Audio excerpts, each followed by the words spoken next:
momento, o ex-presidente Jair Bolsonaro presta depoimento na Polícia Federal. Ele está depondo no inquérito que apura a atuação do seu filho Eduardo Bolsonaro contra autoridades brasileiras nos Estados Unidos. A Procuradoria-Geral da República vê indícios de que o ex-presidente tenha sido beneficiado pelas ações do deputado. O inquérito foi aberto pelo Supremo Tribunal Federal e está sob a relatoria do ministro Alexandre de Moraes. Meu querido Felipe Monteiro, agora acho que já virou briga, né? Agora é briga, né? Tem que noticiar como briga. Queria te ouvir.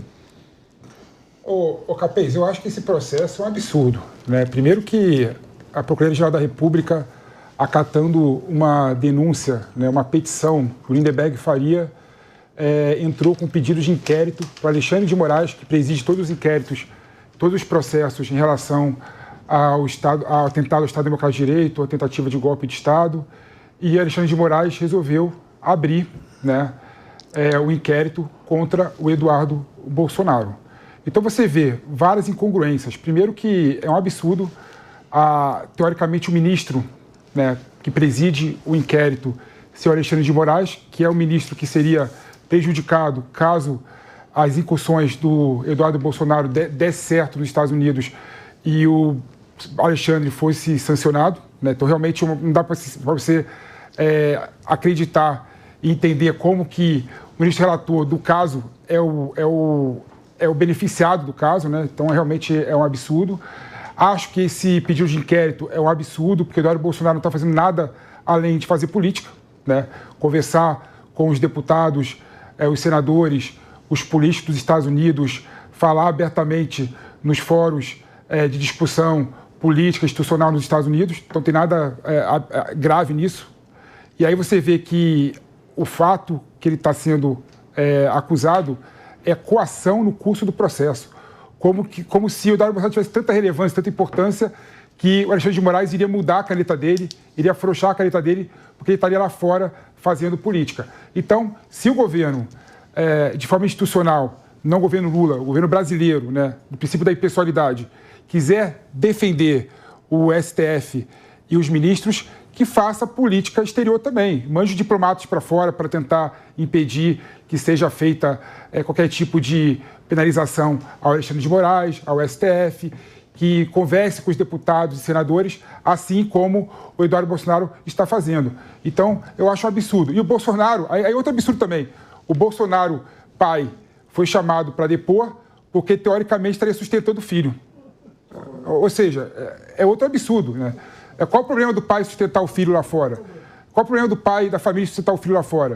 Eu tenho certeza que, se não for o Bolsonaro, tem milhares de pessoas da direita, amigos, que sustentaria também o Bolsonaro. Então, realmente, não tem nenhum sentido isso aí. E aí você vê que a acusação e a narrativa de que o STF está sendo enviesado, né, faz todo sentido, porque, infelizmente, isso reforça a narrativa de que o STF está sendo parcial no caso.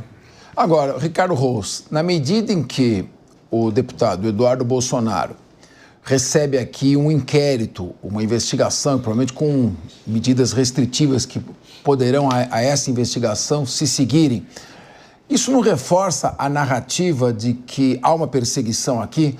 Porque ele está lá reclamando contra suposta violação de direitos humanos, suposta violação do devido processo legal, inobservância das regras constitucionais, regras de competência, regras processuais. Ele foi fazer uma reclamação.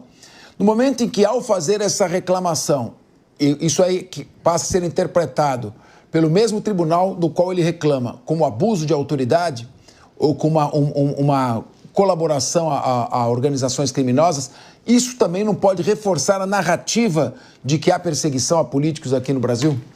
Com certeza, Capês. Na minha opinião, há uma perseguição, inclusive contra Eduardo Bolsonaro, contra Bolsonaro ser chamado para dar explicações sobre algo que o filho está fazendo legitimamente no exterior. Vale lembrar, esse legitimamente é destacado, porque vale lembrar que quando o presidente Lula estava preso, o PT fez igual, o PT e o PSOL. A Gleisi Hoffmann foi ao exterior, deu entrevista ao Al Jazeera, falou no Parlamento Europeu, Guilherme Boulos, a Dilma Rousseff, ex-presidente Dilma, foi para o exterior, foram no parlamento americano, eles fizeram exatamente a mesma coisa, criticando o Supremo Tribunal Federal, dizendo que não existia democracia se Lula não estivesse nas eleições, enfim, exatamente, naquele momento era buscar apoio internacional e tal. Agora é o quê? Agora Eduardo Bolsonaro está tentando contra o Estado Democrático de Direito, é um absurdo. Então, na minha opinião, há sim uma perseguição contra o Bolsonaro e contra o Eduardo Bolsonaro, que vem fazendo um bom trabalho, que inclusive está repercutindo neste inquérito, nesse processo agora.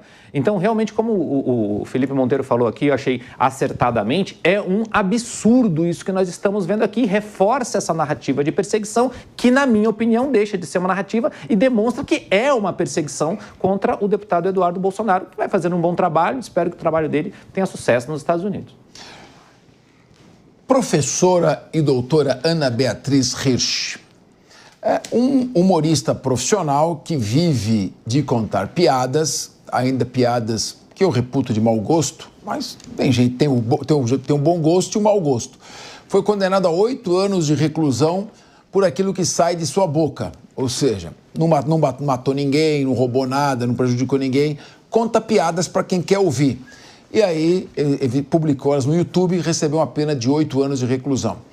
Quem criticou as urnas eletrônicas, eu particularmente acredito no processo de urnas eletrônicas, mas tem gente que não acredita, tem gente que acredita que o homem não foi até a Lua, que foi montado num cenário no deserto ali no Arizona, provavelmente, e critica, o homem não foi à Lua, isso é uma fraude da NASA.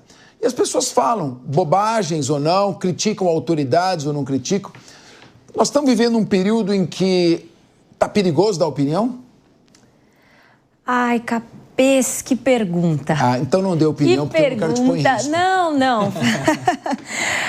Eu acho que assim, né, a gente está vivendo um momento de muita insegurança. E quando eu falo insegurança, é insegurança jurídica, né? Não estou nem falando da segurança aqui nas ruas, que também está péssima.